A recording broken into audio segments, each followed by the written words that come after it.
ಎಲ್ಲ ಪಾಲಕರಿಗೆ ಮತ್ತು ವಿದ್ಯಾರ್ಥಿಗಳಿಗೆ ನಮಸ್ಕಾರಗಳು. ಸೈನಿಕ ಮೂರನೆಯ ಸುತ್ತು ಪ್ರೊಸೆಸ್ ಪ್ರಾರಂಭ ಆಗಿದೆ. ಥರ್ಡ್ ರೌಂಡ್ 2 ರೌಂಡ್ ಆಯ್ತು. ಮೂರನೆಯ ಸುತ್ತಿನ ಒಂದು ಕೌನ್ಸಿಲಿಂಗ್ ಪ್ರೊಸೆಸ್ ಸ್ಟಾರ್ಟ್ ಆಗಿದೆ ಇವತ್ತಿಂದ. ಈ ಶೆಡ್ಯೂಲ್ ಬಗ್ಗೆ ನೋಡೋಣ. ನೋಡಿ, ಇವತ್ತಿಂದ ಸ್ಟಾರ್ಟ್. ಚಾಯ್ಸ್ ಫಿಲ್ಲಿಂಗ್ ಮಾಡ್ಲಿಕ್ಕೆ 26 ಮಟ್ಟ ಟೈಮ್ ಇದೆ. ಫಲಿತಾಂಶ ಮೂರನೇ ಸುತ್ತಿದ್ದು 34 ಬರುತ್ತೆ. 34 ಬಂದ್ಮೇಲೆ ಅಕ್ಸೆಪ್ಟ್ ಮಾಡ್ಲಿಕ್ಕೆ, ರೀಕನ್ಸಿಡರ್ ಮಾಡ್ಲಿಕ್ಕೆ ನಿಮಗೆ 2ನೇ ತಾರೀಕು ಟೈಮ್ ಇರುತ್ತೆ, ಜೂನ್ 2. ಅಡ್ಮಿಷನ್ ಯಾವಾಗ 3ರಿಂದ ಸ್ಟಾರ್ಟ್ ಆಗುತ್ತೆ, 10ನೇ ತಾರೀಕು ಮಟ್ಟ ಟೈಮ್ ಇರುತ್ತೆ. ನೆಕ್ಸ್ಟ್ ಏನಪ್ಪಾ ಅಂದ್ರೆ, ಈ ಒಂದು ಮೂರನೇ ಸುತ್ತಿಗೆ ಲಭ್ಯ ಇರುವಂತಹ ಸೀಟ್ಗಳ ಬಗ್ಗೆ ನೋಡೋಣ. ನಾನು 6ನೇ ತರಗತಿ ಹಳೆಯ ಸ್ಕೂಲ್ ಬಗ್ಗೆ ನೋಡ್ತೀನಿ. ಬಿಜಾಪುರ ಸೈನಿಕ ಆಗಿರ್ಬೋದು, ಕೊಡಗು ಆಗಿರ್ಬೋದು. ಬಿಜಾಪುರದಲ್ಲಿ ಯಾವ್ಯಾವ ಒಂದು ಕ್ಯಾಟಗರಿಗೆ ಎಷ್ಟು ಸೀಟ್ ಇದೆ. ಇದು ಬಿಜಾಪುರ. ಸೊ ಇದು ಬಿಜಾಪುರ ಹುಡುಗರು, ಬಾಯ್ಸ್. SC ಅಲ್ಲಿ 5 ಸೀಟ್ ಇದೆ, ST ಅಲ್ಲಿ 3 ಸೀಟ್ ಖಾಲಿ ಇದೆ, OBC ಅಲ್ಲಿ 8 ಸೀಟ್ ಖಾಲಿ ಇದೆ, ಜನರಲ್ ಮೆರಿಟ್ ಅಲ್ಲಿ 4 ಇದೆ, ಮತ್ತೆ ಡಿಫೆನ್ಸ್ ಕೋಟಾದಲ್ಲಿ 1 ಸೀಟ್ ಖಾಲಿ ಇದೆ. ನಂತರ ಇಲ್ಲಿ ಹುಡುಕಿರೋದು ನೋಡಿ, SC ಅಲ್ಲಿ ಒಂದೇ ಸೀಟ್ ಇತ್ತು, ಅದು 2 ರೌಂಡ್ ಆದ್ರೂ ಕೂಡ ಯಾರು ತೆಗೆದುಕೊಂಡಿಲ್ಲ, 3ನೇ ರೌಂಡ್ಗೆ ಲಭ್ಯ ಇದೆ. ST ಅಲ್ಲಿ 1 ಸೀಟ್ ಇತ್ತು, ಅಡ್ಮಿಷನ್ ಆಗಿದೆ. OBC ಅಲ್ಲಿ 2 ಸೀಟ್ ಇತ್ತು, 1 ಸೀಟ್ ಖಾಲಿ ಇದೆ ಹುಡುಗರಿಗೆ. ಜನರಲ್ ಮೆರಿಟ್ ಅಲ್ಲಿ 2 ಇತ್ತು, 1 ಸೀಟ್ ಖಾಲಿ ಇದೆ. ಇದು ಕರ್ನಾಟಕದವರಿಗೆ. ಇದು ಅದರ್ ಸ್ಟೇಟ್, ಅದರ್ ಅಂತಿದೆಯಲ್ಲ, ಬೇರೆ ಒಂದು ರಾಜ್ಯದ ವಿದ್ಯಾರ್ಥಿಗಳಿಗೆ ಇದು. ಆನಂತರ ಇಲ್ಲಿ ಕೊಡಗು ಇದೆ. ಕೊಡಗು ನೋಡಿ, ಬಾಯ್ಸ್. ಇದು ಬಾಯ್ಸ್ ಎಲ್ಲಿ ಮಠ ಇಲ್ಲಿ ನೋಡಿ. SC ಅಲ್ಲಿ 2 ಇದೆ, ST ಅಲ್ಲಿ 3 ಇದೆ ನೋಡಿ. OBC ಅಲ್ಲಿ 11 ಇದೆ. ಇಲ್ಲಿ ನೋಡಿ, ಜನರಲ್ ಮೆರಿಟ್ 10 ಇದೆ, ತುಂಬಾ ಚಾನ್ಸ್ ಇದೆ ಇನ್ನು. ಜನರಲ್ ಮೆರಿಟ್ ಇದು ಡಿಫೆನ್ಸ್ ಕೋಟಾ 2 ಇದೆ. ಇದು ನಮ್ಮ ಬಿಜಾಪುರ ಮತ್ತು ಏನಪ್ಪಾ ಕೊಡಗುದಾಯ್ತು. ತುಂಬಾ ಸೀಟ್ ಇದೆ, ತುಂಬಾ ಏನು ಚಾನ್ಸ್ ಇದೆ. ಇನ್ನು ಮುಂದಿನ ಸುತ್ತುಗಳಲ್ಲಿ ಬರುವಂತಹ ವಿದ್ಯಾರ್ಥಿಗಳಿಗೆ ತುಂಬಾ ಚಾನ್ಸ್ ಇದೆ.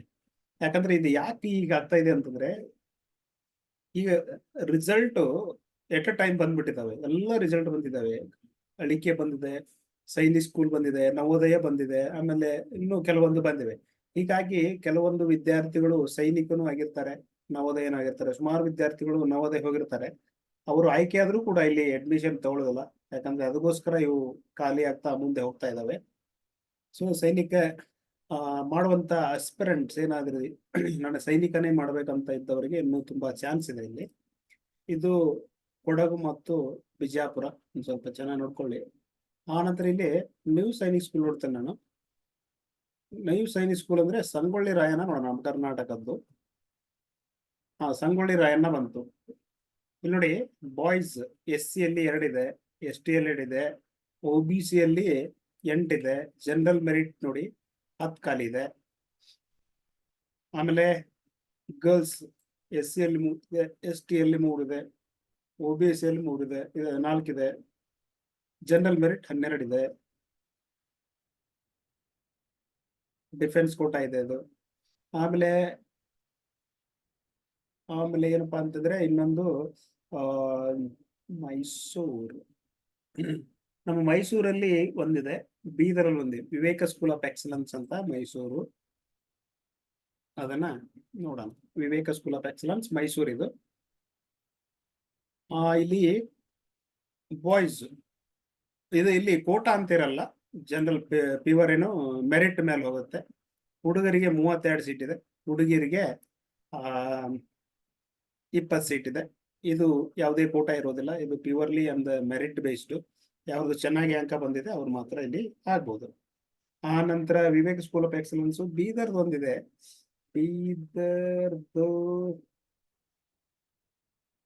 ಕರ್ನಾಟಕ ನೋಡ್ತಾ ಇಲ್ಲಿದೆ ನೋಡಿ, ನ್ಯಾಷನಲ್ ಇಂಗ್ಲಿಷ್ ಮೀಡಿಯಂ ಸ್ಕೂಲ್. ಇದು ಬೀದರಲ್ಲಿ ಇರೋದು. ಇಲ್ಲಿ ಕೂಡ